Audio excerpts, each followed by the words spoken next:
اپنی من مانی اور اپنی خواہش نفس کو ہی دین قرار دے دیا جائے اور کہا جائے کہ جی دین میں کوئی جبر نہیں ہے، دین میں کوئی سختی نہیں ہے، جو دل میں آئے من میں آئے وہ کر گزرو، تو پھر یہ دین تو نہ ہوا، یہ تو اپنی خواہشات کی تماشا گاہ ہوئی کہ جس کے من میں جو آئے وہ کر گزرے۔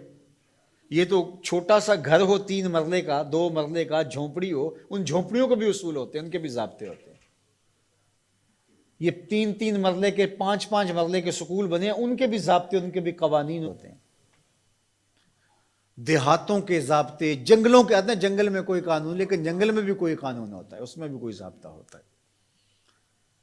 تو کیا اسلام کوئی لاوارث دین ہے کہ ہر بندہ اپنی خواہش کے مطابق منہ اٹھائے اور جو اس کا جی چاہے وہ کر گزرے، اور کوئی اسے پوچھنے والا نہ ہو، اس پر کوئی قدغن لگانے والا نہ ہو، اس پر کوئی پابندی لگانے والا نہ ہو؟ یہ کوئی لاوارث دین ہے؟ اس دین کی بنیادوں میں صحابہ اور اہل بیت کا خون ہے، خود رسالت مآب کا خون ہے اس کی بنیادوں میں، تو یہ کوئی لاوارث دین نہیں ہے۔ تو یہ تشریح خود ساختہ ہے، لا اکراہ فی الدین کا مفہوم، کہ دین میں جی کوئی جبر نہیں ہے۔ جبر سے یہاں مراد جو ہے وہ دین لانے میں کسی کو مجبور نہیں کیا جائے گا، باقی جب دین کوئی قبول کر چکا ہے تو پھر اس کے ضابطے، اس کے قوانین اس کو اختیار کرنے پڑیں گے۔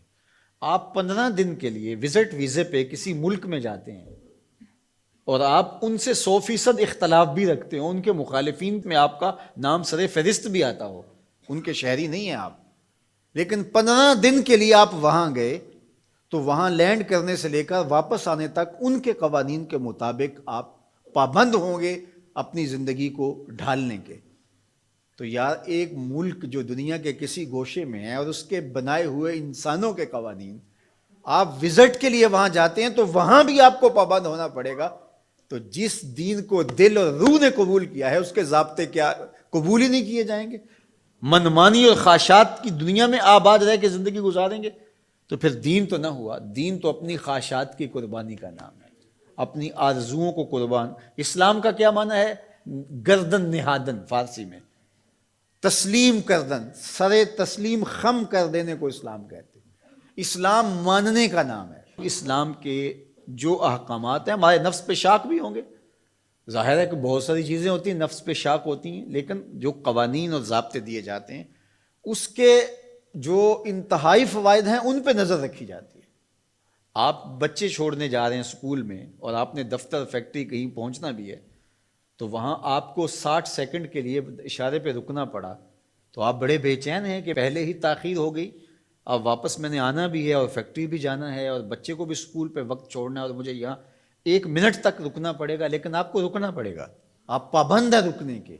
جنہوں نے یہ قانون و ضابطہ بنایا ہے وہ جانتے ہیں اگر ایسا نہ کیا جائے تو پھر یہ ٹکراؤ ہو، یہ تو اب 1 منٹ تاخیر سے پہنچیں گے، پھر یہ پہنچ نہیں پائیں گے، یہ یہاں سیدھا ہاسپٹل پہنچیں گے۔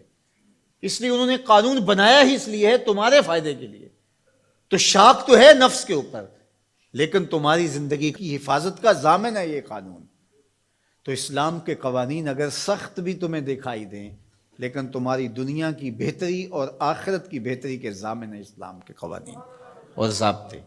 تو ان کے مطابق اپنے آپ کو ڈھال لینا ہی سربلندی اور سرفرازی ہے، اور جو اپنے آپ کو اس کے مطابق نہیں ڈھالتے تو وہ کبھی بھی اسلام کے ثمرات اور اسلام کے فیض و برکات سے کبھی بھی مالا مال نہیں ہو سکتے۔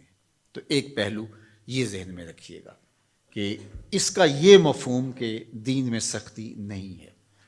باقی اس کا یہ مطلب ہی نہیں ہے کہ دین کو لوگوں تک پہنچانے کے لیے آپ کے اندر تڑپ ہی موجود نہ ہو کہ ٹھیک ہے اسلام ایک سچا دین ہے، جو مرضی قبول کر لے جو مرضی نہ قبول کرے۔ یہ اختیار ضرور دیا گیا ہے، لیکن میری اور آپ کی یہ انتہائی کوشش ہونی چاہیے کہ جس سے ہم محبت کرتے ہیں اس کی ہدایت کے لیے کوشاں ہوں اور اس کو خوبصورت دلائل کے ذریعے سے دین کی طرف راغب کریں، اور یہ پیغمبروں کی زندگی تھی۔ ورنہ وہ بھی کتاب چوک میں رکھ دیتے، اس کو پڑھ لو، جس کا جی چاہے اسلام لے آؤ، جس کا جی چاہتا ہے اسلام نہ لائے، بات ختم ہوئی۔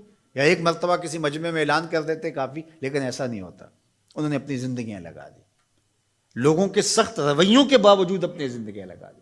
تو ہماری تو یہ عرض ہونی چاہیے پوری کائنات گیتی حضور کے گائے، ہماری یہ تمنا ہونی چاہیے، ہماری یہ آرزو ہونی چاہیے۔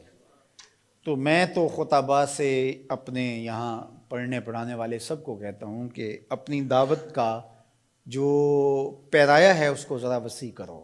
آپ اس انداز سے دین کی بات کرو کہ تمہاری بات دنیا کے تمام طبقات کو قابل قبول ہو. اور انشاءاللہ وہ وقت آئے گا، صحیح حدیث میں لکھا ہے، طے شدہ امر ہے کہ ایک وقت آئے گا کہ پوری دنیا کے اوپر جھنڈا صرف میرے حضور کا ہوگا. پوری دنیا کے اوپر ہم نہ دیکھ سکے تو ہماری نسلیں ضرور دیکھیں گی انشاءاللہ. اور وہ وقت آ کے رہے گا اور وہ شانیں ظہور پذیر ہوں گی اور گلی گلی حضور کے نام کا چراغاں ہوگا اور حضور کی عظمتوں کے پھریرے لہرائیں گے.